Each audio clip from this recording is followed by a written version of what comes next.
"Yes, here I am," said the young man, "with a promising future and a little money. Here, father, here," he said. "Take this, take it, and send for something immediately." And he emptied his pockets on the table, the contents consisting of a dozen gold pieces, 5 or 6 5-franc pieces, and some smaller coin. The countenance of old Dante brightened. "Whom does this belong to?" he inquired. "To me, to you, to us.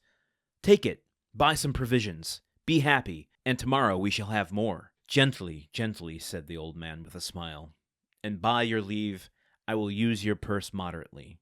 For they would say, if they saw me buy too many things at a time, that I had been obliged to await your return in order to be able to purchase them. Do as you please, but, first of all, pray have a servant, father. I will not have you left alone so long. I have smuggled some coffee and most capital tobacco in a small chest in the hold, which you shall have tomorrow. But hush, here comes somebody. 'Tis Caderousse, who heard of your arrival, and no doubt comes to congratulate you on your fortunate return." "Ah, lips that say one thing while the heart thinks another," murmured Edmond, "but never mind. He is a neighbor who has done us a service on a time, so he's welcome." Well, we questioned Caderousse yesterday, and what a moment to pause on today in the story, right at the precipice of Caderousse's entry into the story. But Dante seems to lament him as a dishonest man. So, okay, just as here's a literary tangent for a second. We've been hemming and I've been hemming and hawing. Is Dante, really the villain? Obviously not. He's not the villain. But this is something I feel like we have lost. No, I don't want to phrase it that way. That has changed since kind of classic literature, where you just kind of take the main character as, the protagonist as fact. Like, we are in sympathy with the protagonist because the protagonist is the protagonist, if that makes any sense. Like, it's not till we get to more modern stories that we get unreliable narrators. I mean, with exceptions, obviously, but mostly it's like our sympathy should be with the main character because it wouldn't be a main character otherwise. It would be a side character in the other main character's story. So, taking all of this at face value is something that's a bit, I know, kind of old-timey. I like it at times. It's why I like to read classic literature. I know, not to say that I don't like modern takes and unreliable narrators and complex characters that, might say one thing and do another, as Dante is saying that Caderousse does here. But, okay, so taking all of that into consideration, like, this is slowly developing some suspense and a really textured world of characters that Dante is traversing through. We covered Danglars ad nauseum in the first chapter.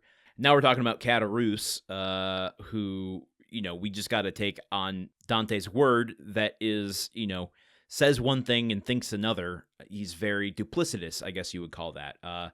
We are not supposed to trust him. But I'm curious what the difference is going to be between how Dante thinks of him and what Caderousse's actions and dialogue is actually going to be. That's, as a writer, where you can have some fun. If we know that a character's duplicitous before we meet him, then we can kind of go into writing his dialogue with a bit of relish and joy at how duplicitous and the ways in which he's duplicitous. So I'm looking forward to meeting this Caderousse, though he does seem like a bit of a douche. Anyway, should we talk about Dante doing some low-key smuggling himself of coffee and tobacco? A little bit of research I did here.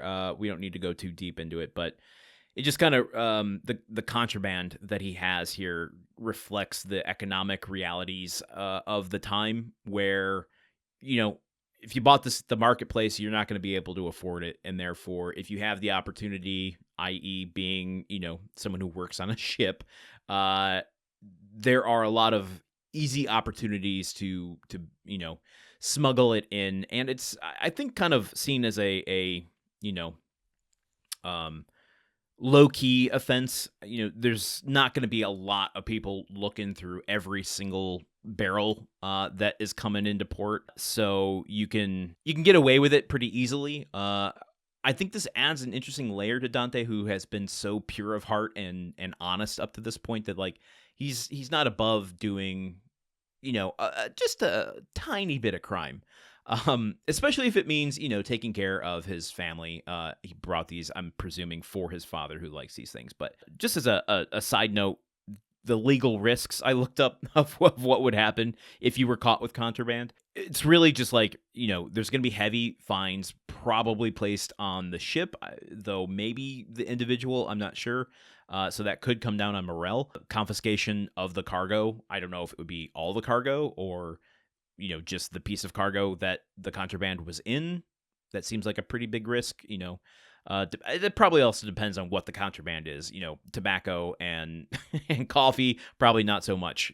Ammo, probably bigger. And, there's, I guess, depending, again, on what the contraband is, possible imprisonment. So I think Dante realizes the risk of bringing a little bit of coffee and ain't hurting no one. So he's willing to do it. But, okay, that ends today's episode. Tomorrow we got something very exciting by meeting Caderousse. Let's see what happens when that happens. Boy, oh boy, am I a writer with my words. See you tomorrow. Okay, bye. The Countdown of Monte Cristo is part of the Gruntwork Podcast Network.